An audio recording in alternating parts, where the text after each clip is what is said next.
I stuttered so much.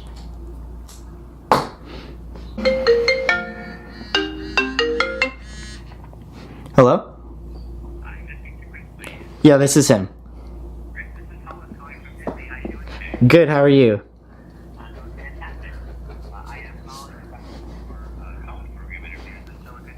Yeah, perfect.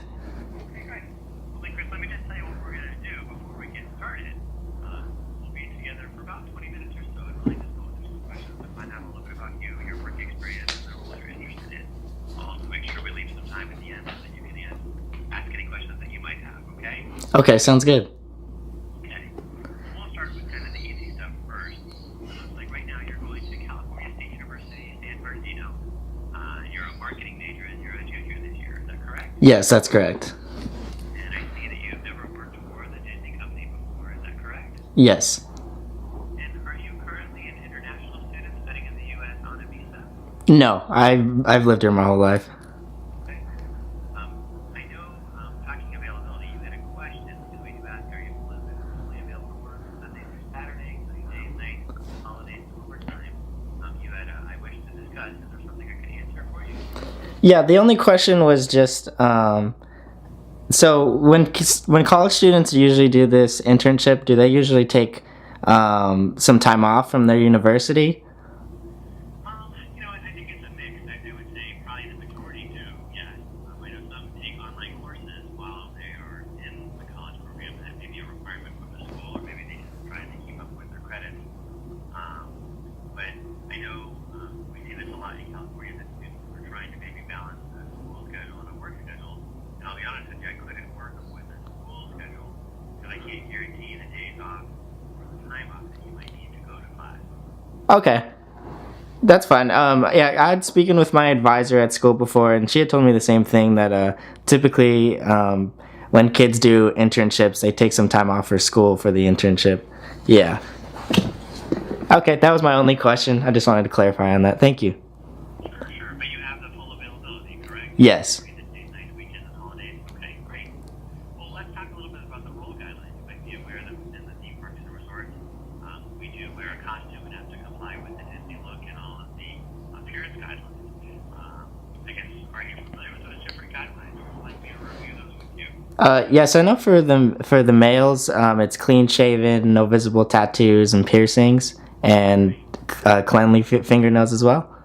Sure, and also hair being above the ears, above the collar, no long hair, and beards are permitted as long as they're fully hooded, no longer than a quarter of an inch in length. Okay. Yeah, I'm clean shaven, and I have a buzz cut, actually. So all of that's okay for you? Yeah, it's perfect. Okay. And then I do have the question about tattoos. Any tattoos, piercings, body modifications, such as ear cages or dermal piercings, that would be visible outside of a bathing suit? No, none of the above. Okay. And then some of the roles do require you to operate a vehicle. Do you have a valid U.S. driver's license? Yes, I do. So, Chris, I know you were specifically looking for the Disneyland College program in California, correct? Yes, that's correct. And I know you were looking for, well, you actually asked about the Spring Advantage and the Spring program, which they run the same duration from January to August. Again, one thing is that time frame okay for you? Yeah, that time frame's fine with me. What was the difference actually between the Advantage and just the regular? Well, the difference between Spring Advantage and Spring is either you provide your own housing or you use the Disney housing. Okay. So, my next question is what your preference was. I'd have to speak it over with my parents, but if I could do my own housing, I think that would work better for me personally. Sure. That's not a problem. Okay, great. And then, all right, so, okay. Well, on top of the living component of the college program, there's also the education and the earning piece. And really, these pieces give you the opportunity to develop your academic and your professional career. So, Chris, the question I would have for you is how do you feel a role in the college program will help with your career goals? Looking into it, I actually saw the posting for the college program on Instagram not too long ago, and I immediately looked into it, and I saw lots of YouTube videos actually of people who took the course, and they said it very strengthened their communication skills and how to work in a fast-paced environment, and Disney being one of the top companies, I mean, I think in the world, I think it would help any student who wanted to work there, no matter what your role was. Looking at your work experience, I saw you had bakers, I guess. Bakers. Work experience attended.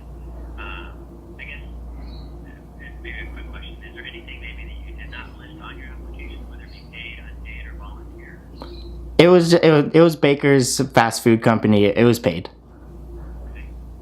Well, and then I guess thinking about that role, and then I guess what skills do you think you bring to Disney that will make you successful in a role with our company? I think I could bring to Disney a very friendly personality, someone who's always there to help, never thinking about no or thinking that I can't do something. I'm always willing to learn and help in any way that I can. Okay. And I guess bakers being the one job that you have worked, what is it that you enjoy most about working in that type of job? What I enjoyed most was just how fast paced it was. It was never a slow job where I was standing around and not doing anything. I was constantly moving around and talking with people through the drive-thru or inside the store itself. Okay. And what was maybe the most difficult part about the job? The most difficult, I would have to say, is the cleaning. A couple times I had to clean like throw up and things like that in our bathroom. That wasn't very pleasant for me. But besides that, that's all. Okay. Well, looking at the roles that you had indicated you were interested in, I saw on the list, you had things like custodial washer, food and beverage, quick service restaurant, also transportation and parking, Disney desk, entertainment, cosplay, front desk. All of these roles have that guest service component to them. That's a huge part of what we do every day, Chris. And as you may know, working with customers can be challenging and not even difficult. Maybe you could share with me a difficult guest situation that you had to deal with in the past. So far, when I was working there, I didn't necessarily have to deal with any extremely difficult customers, but more just like rudeness and not really acceptable behavior, I'd say. And I always just deal with more rude customers with just a smile, try to keep my calm, maybe ask a supervisor to help me handle a customer if they're a little out of control. But besides that, I've never had like an extremely difficult customer I've had to deal with. And thinking about working here at Disney in this large environment that we work in, how do you think you make people feel welcome and special when they arrive to your work location? Whenever I'd see someone just arriving, maybe look lost or with a question, I would always welcome them with a smile and ask them if they need any help, any direction on where to go. I'd give them both the insight on where to go and what I think the best thing is to do, and I'd also give some personal experience. I've been to Disneyland personally a million times, and I think I'd be able to help anybody who had any question. Okay. Talking about safety, that is another component that we deal with, and I would say that is just as much important as guest service. When we talk about safety, Chris, what does that mean to you? Safety means, to me, putting someone else's safety in front of mine. I think safety is the number one thing. I think a whole day can be ruined just even from a minor problem in safety. I think safety is always the number one priority for no matter what role you're given. Okay. Safety can also be dealing with an emergency situation. I guess, how do you remain calm in an emergency? I think in an emergency situation, I would always remain calm, try to help anyone who's around me who may be freaking out, and try to keep them calm. I've always learned that being calm is the best way to handle any crazy situation. Freaking out just makes everything worse, so I'd always do my best to help out everyone around me to stay calm and keep them safe. Talking about sort of the pace that we operate at, and when you look at things like a front desk or transportation or quick service, food and beverage, we are operating at a very, very fast pace environment. And Chris, sometimes it's even hard to describe how fast or how busy it can be. But maybe you could tell me about one of your busiest days at work. What was it like for you?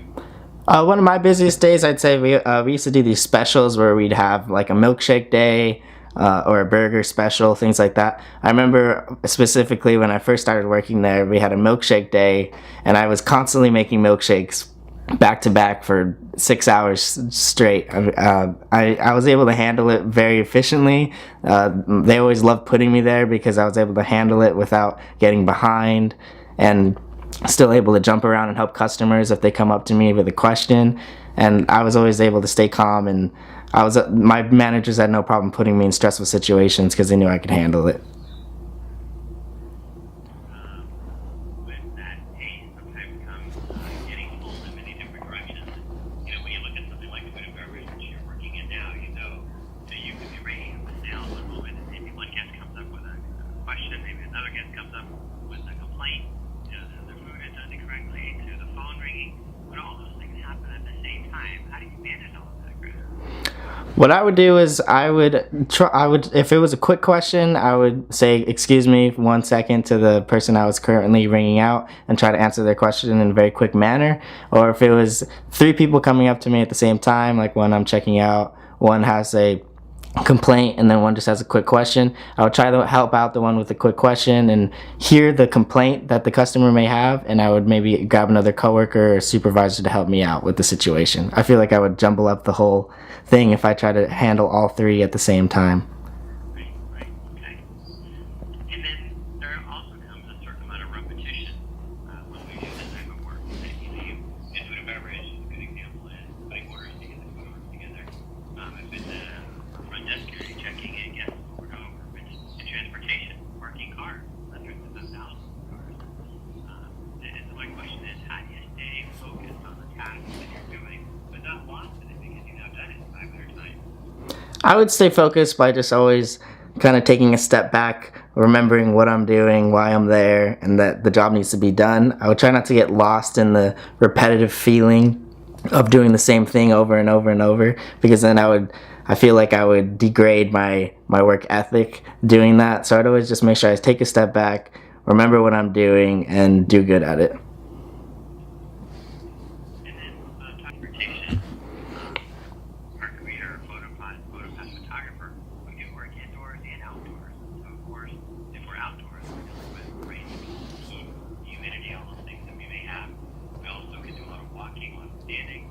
I guess what's your comfort level in dealing with all those things?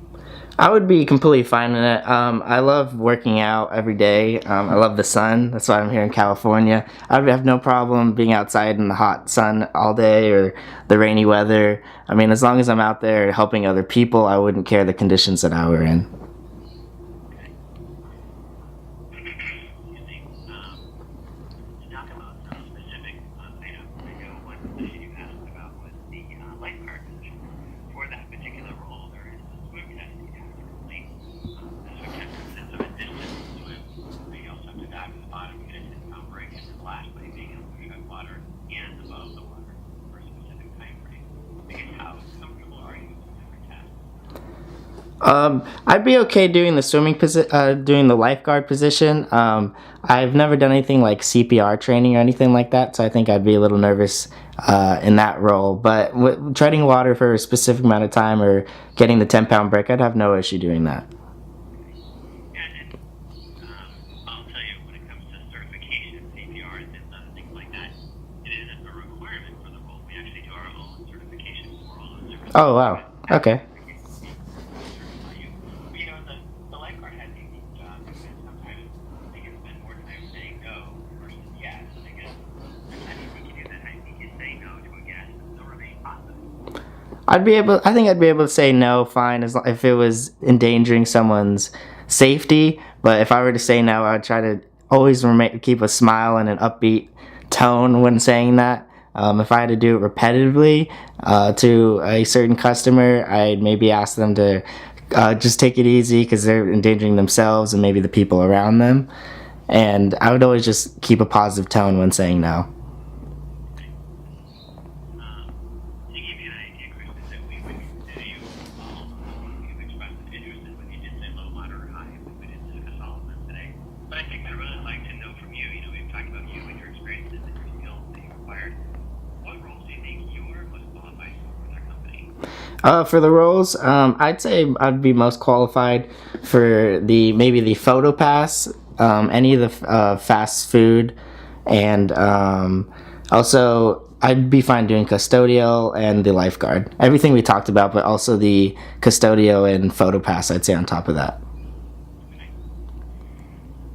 So one last question for you, Chris. This is one of those questions that we need to ask each and every